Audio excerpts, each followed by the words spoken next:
सवाईकर जी और अपन सब मैथिलगण आज ई प्रोग्राम जे छै से साधारणतया होइ छलै गोवा में। एहि बेर हम सब एकरा कोंडा में रखलहुँ। ई बहुत खुशी के बात छै।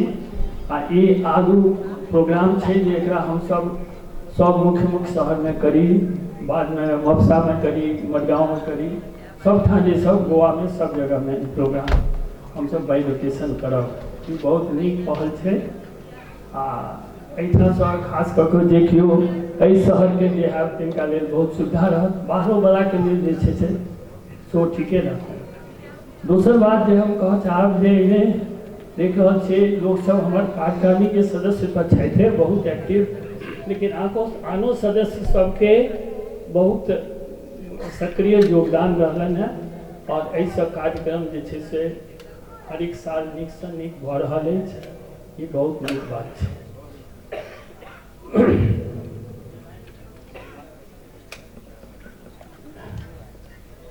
एकटा बात कह चाहब जे ई आइ से नहीं जहिया से मनुष्य सभ्यता छै अपन सनातन धर्म में सबसे पैघ धर्म मानल गेलैया जे सब लोग मिल कऽ कोनो काज करे। वेद में सबसे पहिल प्रार्थना जे छै से देल गेल रहे संगच्छध्वम समवचध्वम सन्नो मनासी जायताम। ई सब अहाँ सब बहुत बेर सुनने हेबनि अपन प्राइम मिनिस्टर के मुँह से।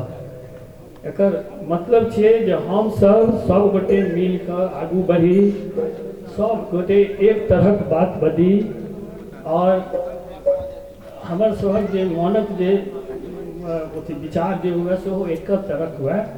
एहना सोचला से देवता सब सेहो आगे बढ़ल रहथि। ये हमारे सनातन धर्म के ई मूल जे छै से शुरू के सबसे शुरू वैदिक काल में ऋग्वेदक ई मंत्र छै। ई बहुत जरूरी छै कोनो समाज के बचे के लेल।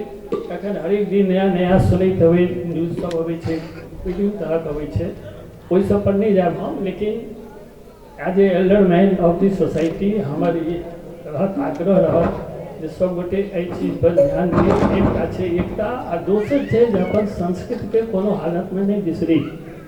संस्कृत पर बहुत आघात भेल छै वेस्टर्न सिविलाइजेशन से, वेस्टर्न रूल से बहुत सिविलाइज पूरा इंडिया में के बहुत क्षेत्र भेल छै। आ सबसे पैघ छै एखनो जे अहाँ घर सब में देखैत हेबै जे धियापुता के आब ठीक से गोड़ नहीं लगे छै। कते गोटे के धियापुता पैर छू कर गोड़ लगैया, हम नहीं अंदाज करै छी। पैर छू कर नहीं गोड़ लगैत है, झुकैत है, ठेहुन छुएत है। ई चीज जे छै से जे केओ माय बाप जते गोटे छी, जनानी के खास कऽ कऽ माय डाँटि कऽ कहि सकै छै बेटा के, कतबो बूढ़ भऽ जेतै बेटा ताबे तक कहि सकै छै। बाप कने सोचो लगै छै जे कहियो नहीं कहियो आब पढ़ि लिख लेलक तऽ ताहि दुआरे ई सब नहीं सोची जो अपन संस्कृति के सभ्यता के जो मेंटेन करऽ के तो ई चीज दूटा चीज के जरूर ध्यान में जरूर हम सब संगठित होए। संगठन के बारे में पुराणों में कहल गेल छै संघो शक्ति कलिजुगे। जहाँ एक ठाम संगठित रहब तखने अहाँके कलिजुग में महत्व अछि, नहीं तो कोनो महत्व नहीं अछि। देखिए रहल छै हरेक दिन की भऽ रहल छै, न्यूज में सबटा देखते छै। हमरा कहक हमर आवश्यकता नहीं अछि।